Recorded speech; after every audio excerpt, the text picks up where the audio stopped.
छात्रों, अब हम वचन की परिभाषा देखेंगे। वचन किसे कहते हैं? संज्ञा या अन्य विकारी शब्दों के जिस रूप से एक या एक से अधिक वस्तुओं का बोध होता है उन्हें वचन कहते हैं। देखिए, संज्ञा या अन्य विकारी शब्दों के जिस रूप से एक या एक से अधिक वस्तुओं का बोध होता है उन्हें वचन कहते हैं। देखिए, हिंदी में दो वचन होते हैं। पहला एक वचन और दूसरा बहुवचन। बहुवचन को अनेक वचन भी कहा जाता है। ओके, वचन का प्रभाव संज्ञा, सर्वनाम, विशेषण तथा क्रिया पर पड़ता है। हिंदी में आधारवाचक बहुवचन भी होता है जो एक व्यक्ति के लिए भी प्रयुक्त होता है। जैसे पंडित जी अभी तक आए नहीं, यानी पंडित जी एक ही है लेकिन उन्हें आदर देने के लिए कहा जाता है कि पंडित जी अभी तक आए नहीं। तो यहाँ पर वह बहुवचन न होते हुए एक वचन कहलाता है।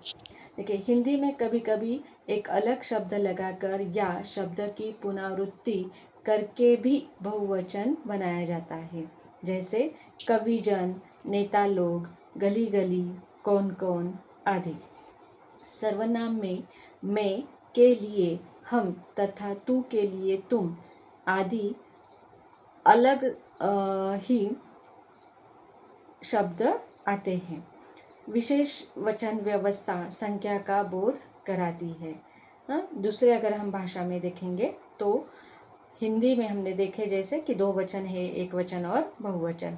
फिर से हम एक वचन की परिभाषा देख लेते हैं। एक वचन शब्द के जिस रूप से एक पदार्थ या व्यक्ति का बोध होता है, केवल एक पदार्थ या केवल एक व्यक्ति का बोध होता है, उसे एक वचन कहा जाता है। जैसे लड़का, लड़की, गाय, राम आदि। ठीक है। बहुवचन किसे कहते हैं? शब्द के जिस रूप से एक से अधिक पदार्थ या व्यक्ति का बोध होता है उसे बहुवचन कहा जाता है। जैसे लड़के, लड़कियां, गायें इत्यादि। हिंदी में बहुवचन का एक ऐसा भी रूप होता है, जैसे हमने पहले देखा ना कि उसे आदरार्थक बहुवचन कहा जाता है। जैसे हमने देखा ना कि पंडित जी अभी तक नहीं आए। इस तरह से ये बहुवचन का उदाहरण हम देखते हैं।